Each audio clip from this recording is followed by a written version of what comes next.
What if the welfare fraud that's plaguing American cities was not just theft? What if it was something far worse? The Trump administration just stood up an entirely new Justice Department operation with nationwide reach, and their very first target is Minnesota. Because what investigators found there is not just missing money, it's an actual pipeline. Taxpayer dollars stolen through fake daycares and sham nonprofits didn't just disappear, they moved. And where they ended up will change exactly how you see everything. And so the story you're about to hear now is about to get very dark. You see, Treasury officials cite estimates showing somewhere between $300 billion. You hear me? Did you hear me? $300 billion and $600 billion in fraud every single year. I'm sure that's just a conservative estimate. You see, that's roughly 10% of all federal spending just vanishing. 10% gone. But you see, it's not really just about the waste anymore.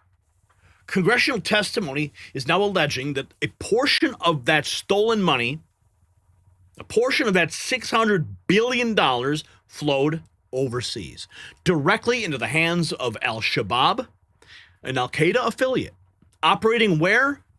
In Somalia. American tax dollars funding terrorist networks. That's right, your money that you sign your checks for every April 15th, gone to fund an Al-Qaeda group. You're paying for it. See, that's the accusation. And that's why DHS agents are conducting door-to-door evidence collection in Minneapolis right now. That's why a sitting member of Congress has referred Governor Walz and Attorney General Keith Ellison to the Department of Justice for criminal charges. And that's why the vice president, in the press briefing room today, unexpectedly, said plainly that Tim Walz should resign because he either knew about the fraud machine or he deliberately looked the other way. Either answer ends his career. You see, when systems start failing, you just don't want to be caught unprepared. That's why I always recommend my Patriot Supply. Right now, they've got a special deal on their 3-month emergency food kit. Save $100 while supplies last, over 2,000 calories a day for 90 days. Breakfast, lunch, dinner, drinks, and snacks packed in sturdy buckets, lasting up to 25 years, made right here in the good old US of A. No MSG, no junk. Just food you can count on, fast, free shipping, and disaster replacement guarantee. Can't go wrong with that. The website's down below, preparewithgary.com. Hit it up, get prepared, and get peace of mind. So in the briefing room, the vice president called it the lowest IQ fraud imaginable. Daycare centers that couldn't even spell the word learning on their signs. Sham nonprofits that barely operated, programs designed to be looted from day one. The infamous Quality Leering Center on Nicollet Avenue is now apparently officially closed. That's just one node in a much larger network. Investigators say that billions were siphoned through nutrition programs, Medicaid, housing, and even community organizations. As we stated, whistleblowers who tried to stop it were threatened, fired, tracked, blacklisted from government jobs.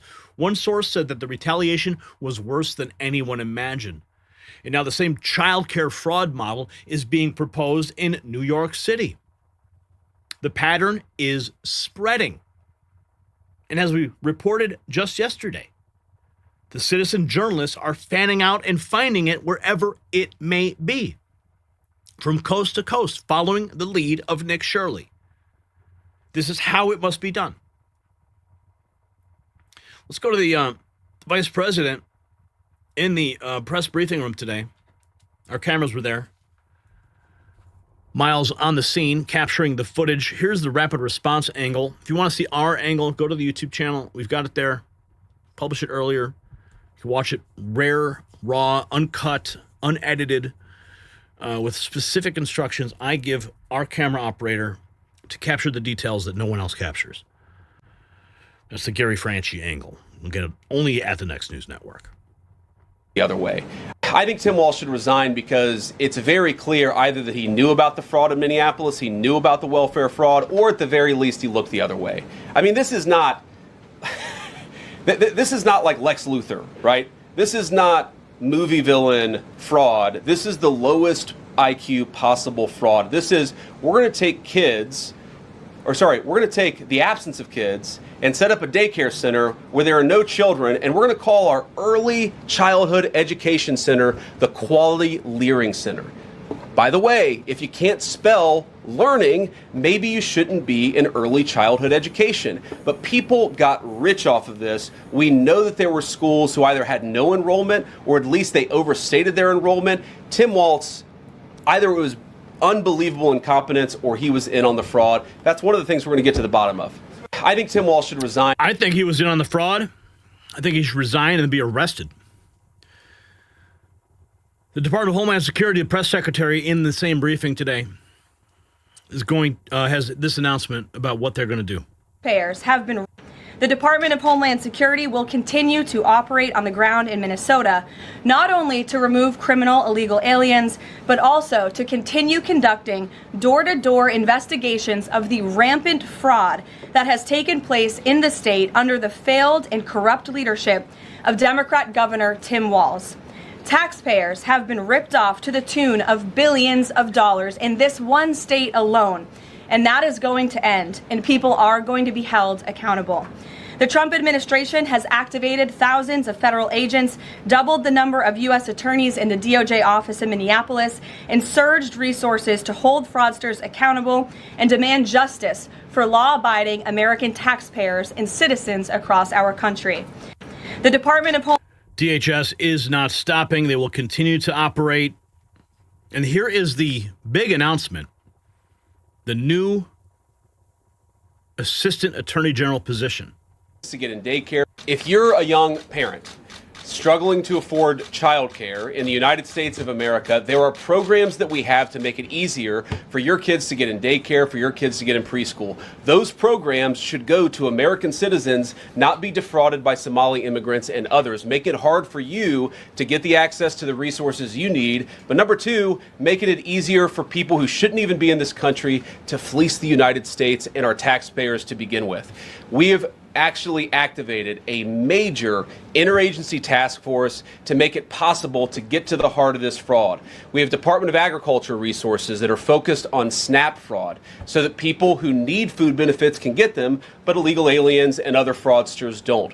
We have over 1,500 subpoenas that the Department of Justice has issued to get to the heart of the fraud ring. We've done almost 100 indictments, mostly Somali immigrants, but also a few others. And of course, we're looking in with broad investigatory authority to a number of the instances of wrongdoing that we've seen in Minneapolis. But we also want to expand this. We know that the fraud isn't just happening in Minneapolis, it's also happening in states like Ohio. It's happening in states like California. And so what we're doing in order to help coordinate this remarkable interagency effort from the Trump administration, but also to make sure that we prosecute the bad guys and do it as swiftly and efficiently as possible, is we are creating a new Assistant Attorney General position who will have nationwide jurisdiction over the issue of fraud. Now, of course, that person's efforts will start and focus primarily in Minnesota, but it is going to be a nationwide effort because, unfortunately, the American people have been defrauded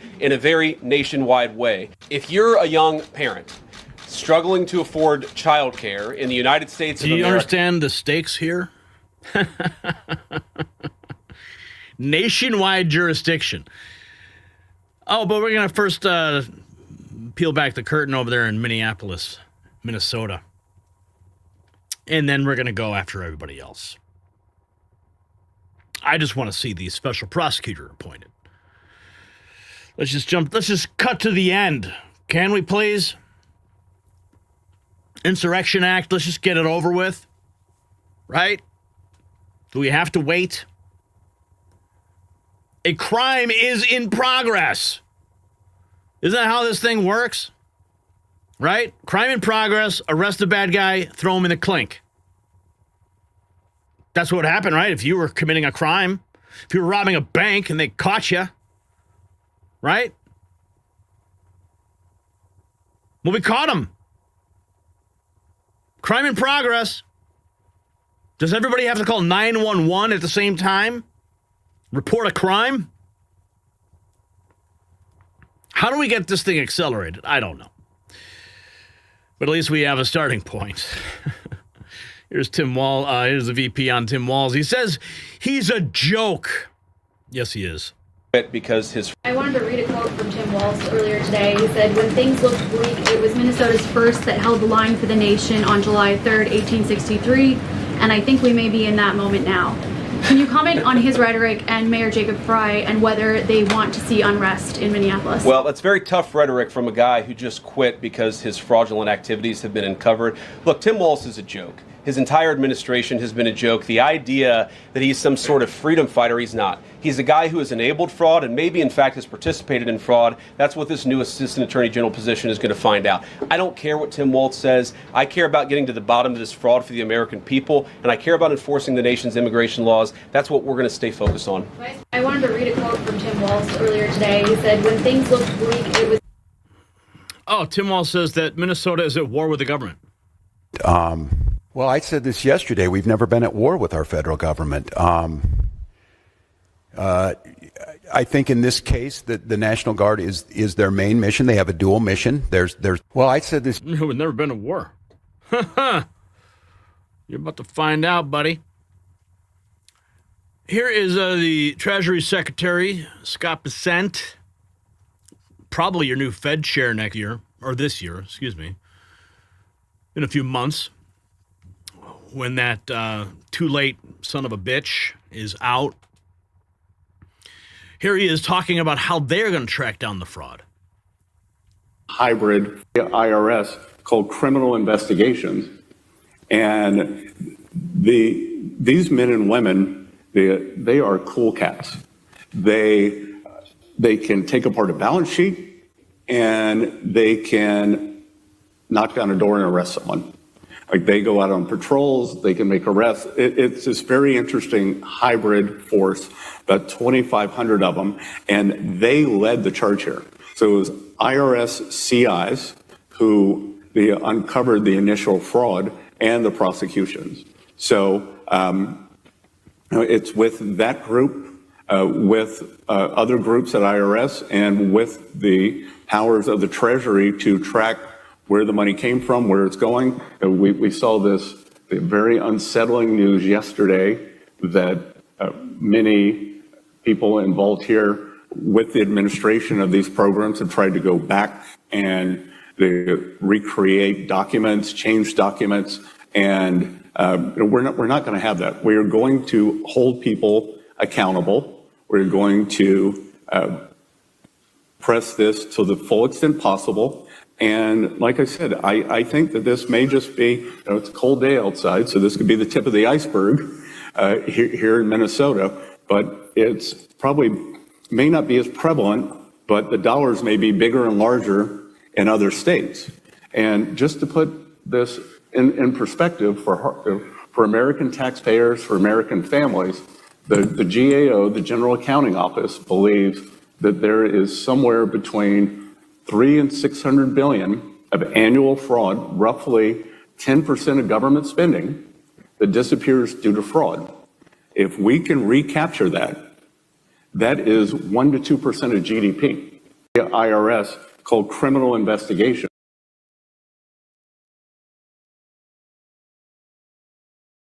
Think about that. If they capture that much GDP back. Oh, think about that. But hey, oh, the memes though. The memes are here. The memes. It's a big fat retard. Hey, look, it's a big fat retard.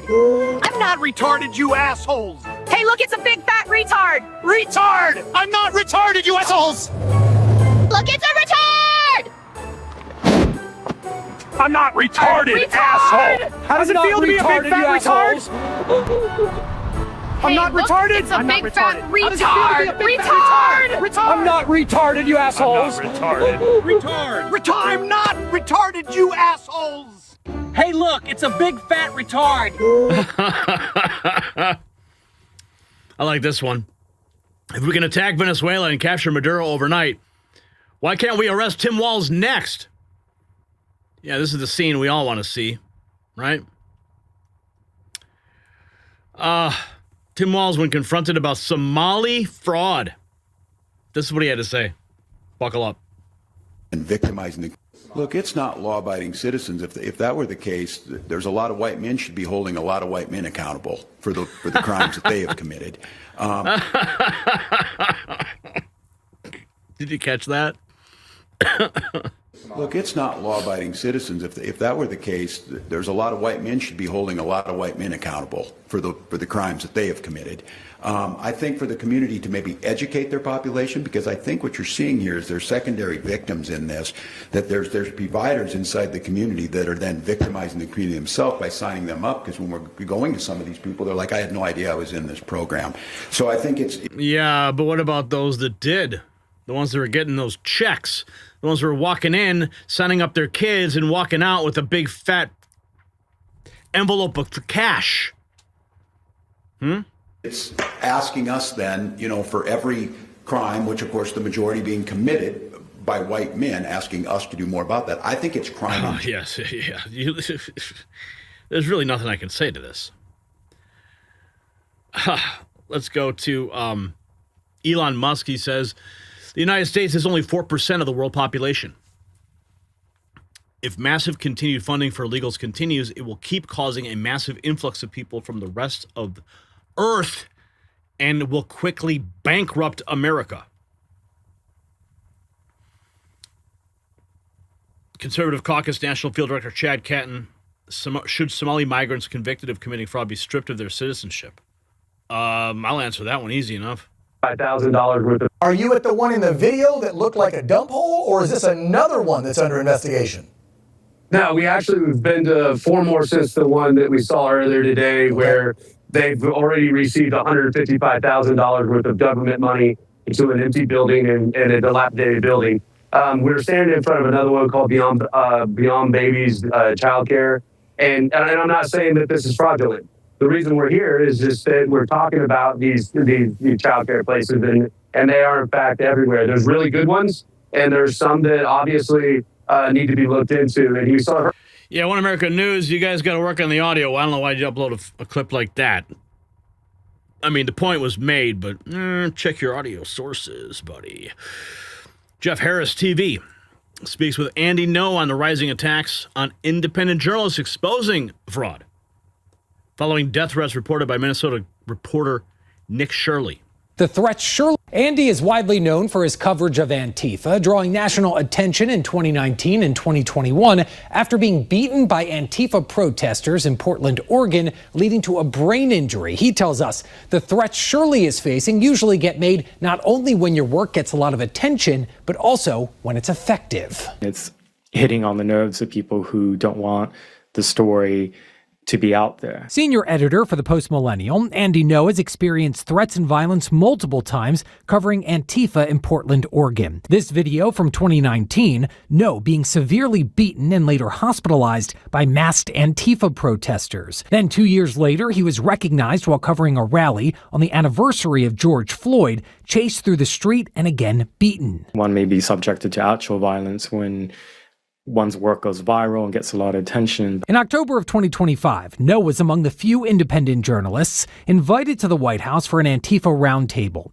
Those in attendance highlighting experiences of violence while reporting in the field, an event where he connected with Shirley, later passing along some advice. I said that expect and prepare for really vicious backlash and potentially even threats. Following this now viral video released in December showing Shirley knocking on the doors of taxpayer-funded daycares in Minnesota, alleging millions of dollars were funding vacant centers, despite many saying he came outside normal business hours, Shirley says those threats are pouring in. They're saying, oh, like, kirked. You're going to be kirked. You're going to be kirked. That's what they're saying. Yeah, like you're the next. You'll be the next Kirk. Now, multiple lawmakers, politicians, and media personalities are also speaking out, publicly slamming and questioning Shirley's reporting. This is what happens when they target communities for their own benefit. This is what happens when they scapegoat. And this is what happens when they no longer hide the idea of white supremacy. Nick Shirley's reporting there's no way that this kid walking around uncovered $100 million worth of fraud on his own. But despite the backlash, the video has pushed the fraud story into the center of the national conversation, prompting Wednesday's House hearing on Capitol Hill and praise from some GOP lawmakers. It's amazing to me that a 23-year-old journalist, a YouTuber, who's now got over 80 million views on this thing, found more in a matter of hours than Tim Walz and Keith Ellison, our Attorney General, have found in 7 years. Now, no adding, he believes the criticisms being lobbied at Shirley and others like him aren't because the videos are lies or a hoax, but rather because they're portraying a community in a negative light. So those type of criticisms are actually quite revealing. Now, in an interview with conservative political activist Riley Gaines, Shirley also sharing that he would be exposing even more alleged fraud soon. His viral video has now been viewed more than 139 million times. I'm Jeff Harris reporting from Washington.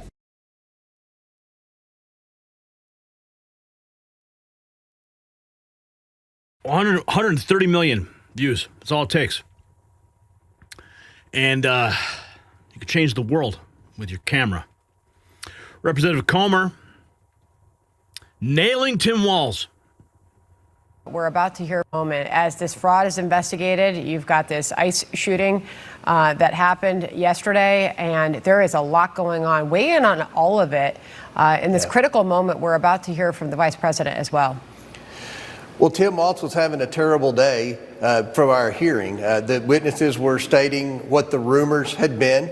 That Tim Walz did in fact know about the billions of dollars of fraud that was taking place primarily by the Somali community in Minnesota. Yet not only did he not do anything to prevent the fraud, he attacked anyone, including the state employees, who tried to alert the governor about fraud. So that was taking place, and then you had the ICE shooting. And Tim Walz, like a well-seasoned politician, he tries to take advantage of a terrible situation.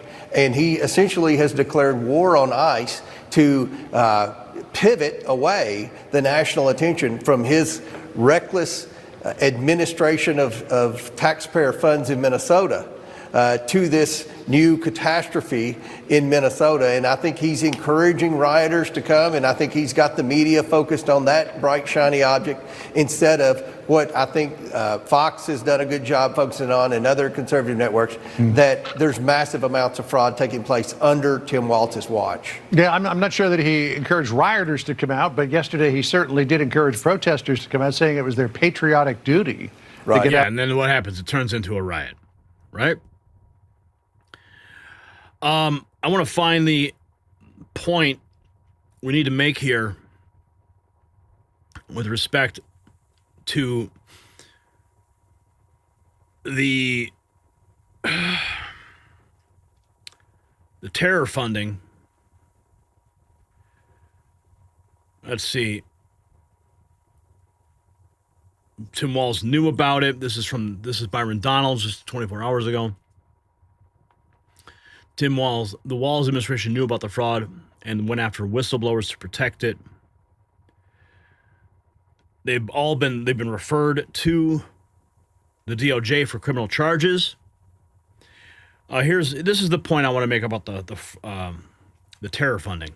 Found out not only are they covering up welfare fraud, investigators found out Somalis were sending the cash to terrorists. Al-Shabaab, the largest Al-Qaeda affiliate in Somalia, they have their hands all through this network. So taxpayer money, United States dollars, that are being remitted into Somalia, in part, have been utilized or have fell into the hands of Al-Shabaab. Do you think that's a correct assessment? Yes, we have plenty of evidence of that. Wow. This is why ICE was in Minneapolis in the first place. They're hunting fraud and deporting illegals. Not only are they So there you have it right there. And then the criminal charges. Chair recognizes Ms. Luna. Thank you, Chairman Comer. Honorable Robbins, based on your record before your committee, when did Governor Walz first become aware of widespread fraud in Minnesota social service programs? I would assume that he has been aware of it since he ran for office for governor in 2018. By 2017, DHS investigators warned CCAP fraud could exceed 50%. What was that information elevated to the governor's office? Yes, there was an OLA report. Thank you, ma'am. By 2020, state officials knew feeding our future invoices were fraudulent. We know that payments continued to the AG's knowledge. Did they continue to the governor's knowledge as well? Yes. Attorney General Ellison agreed on tape to fight Minnesota's own Department of Human and Health Services in exchange for Somali political and financial support. In your personal opinion, do you believe it is a possibility that Governor Walz also made that personal deal, or that he at least knew about the Attorney General's agreement? I don't know. Okay. I don't want to rehash what you guys have spent hours answering. We know that there's a big issue with the fraud in Minnesota. So on a number of things, I'd first like to point out, thank you for being here today, but because of your testimony and because of some of the evidence that we've seen brought forward, as well as I'm sure the fact that this committee, I assume, at Chairman Comer's direction, will be soon subpoenaing AG Ellison, I would like to make criminal referrals regarding Governor Walz as well as AG Ellison. As you know, U.S. Code 371 and U.S. Code 2, which deals with criminalized conspiracies to defraud the United States and establishes liability for individuals who knowingly aid or abet the commission of federal offense, includes willful blindness or deliberate inaction where duties to act exist. So I will be referring them later on today. Chair recognizes Ms. Luna. Thank you, Chairman I will Comer. be referring Honorable Robbins, them based later on today. This is only the beginning. See, it's no longer a scandal. It's a counter-terror finance operation.